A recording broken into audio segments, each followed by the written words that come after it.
سلام، امیدم از مستر توکنومیکس و امروز با قسمت 4 از پادکست های اخبار مهم بازار کریپتو و تکنولوژی بلاکچین همراه شما هستیم. دولت آمریکا اعلام کرده که قصد داره بیت کوین هایی که از سیلک رود توسط اونها ضبط شده بود و با ارزش 130 میلیون دلار به فروش برسونه. کریستیانو رونالدو در یک رویداد تمرینی که توسط بایننس حمایت شده بود با دارندگان مجموعه NFT خودش فوتبال بازی کرد. رگولاتورهای ایالت‌های فلوریدا و آلاسکا تصمیمات مهمی برای محدود کردن فعالیت‌های بایننس US در این ایالت‌ها اتخاذ کردند. یک قاضی امریکایی درخواست سفر چانگ پنگژاو، مؤسس سابق بایننس، رو به امارات متحده عربی رو رد کرد. با وجود پیشنهاد سهامی که از بایننس به ارزش 4.5 میلیارد دلار داشت. اوکی اکسچنج، یکی از بزرگترین صرافی‌های رمز ارز، بر اساس حجم معاملات اعلام کرده که خدمات استخراج ارزهای رمزی خودش رو از امروز و از این ماه به صورت مرحله‌ای خاتمه میده. کراکن از افراد سابق اجرایی کوین بیس استخدام کرده تا به بهبود امتصال و گسترش جهانی کمک بکنه. سک ادعا میکنه که بایننس هنوز نتونسته مستندات حیاتی رو در دعوای مستمر خودش تولید بکنه. CFTC چر میگه که اونا نگران ETF های بیت کوین اسپات هستن. صندوق معاملاتی بیت کوین بلک راک تنها 2 هفته پس از آغاز فعالیت‌های خودش توی بازار نزدک به 2 میلیارد دلار از دارایی‌های مدیریت شده AUM دست پیدا کرده. XRP لجر در حال حاضر 5.2 میلیون کیف پول داره که حاوی بیش از 0 سکه XRP هستن، یعنی توی اونها موجودی هست. حجم معاملات گزینه‌های اتر در صرافی‌های مشتقات ارزهای رمزی این ژانویه به میزان تاریخی 17.9 میلیارد دلار رسیده. سرکل قصد داره USDC رو توی شبکه سلو راه اندازی بکنه.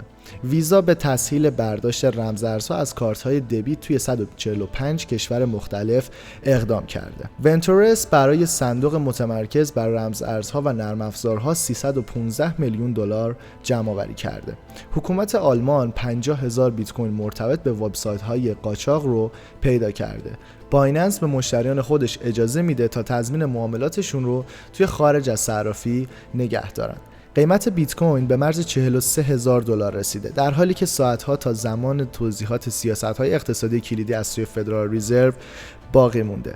توی یک حمله رمزگشایی، رئیس شرکت ریپل کریس لارسن به گفته ها مقدار 213 میلیون ریپل به ارزش تقریبی 112.5 میلیون دلار دزدیده شده.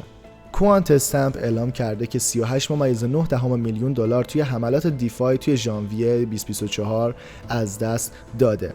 رهبران جمهوری‌خواه توی خانه نمایندگان آمریکا از CFPB خواستن که قانون پیشنهادی پرداخت‌ها رو برای بررسی تاثیر اونها بر رمز ارزها مورد بررسی قرار بدن. ترافورم لبز درخواست افسردگی خودش رو به منظور حفاظت در برابر قضایای مالی احتمالی سک ارائه کرده. تتر در گزارش تصدیق سود 2.9 میلیارد دلاری خودش توی 4 سه ماهه با ذخایر اضافه 5.4 میلیارد دلاری گزارش کرده. بیت فینکس خدمات دارایی‌های دیجیتال رو توی السالوادور راه اندازی کرده.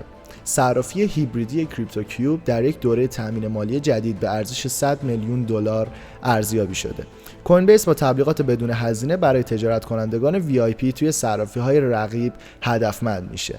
قانون اتحادیه اروپا در مورد داده‌ها ممکنه باعث روی کار آوردن نوآوری‌های کریپتو توی سراسر جهان بشه.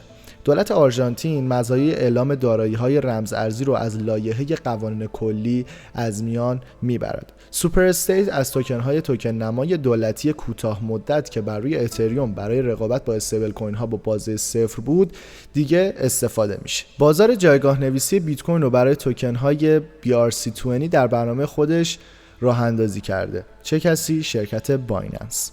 هنگ کنگ قراره که در مورد تنظیم محل‌های OTC کریپتو مشورتی ارائه بده.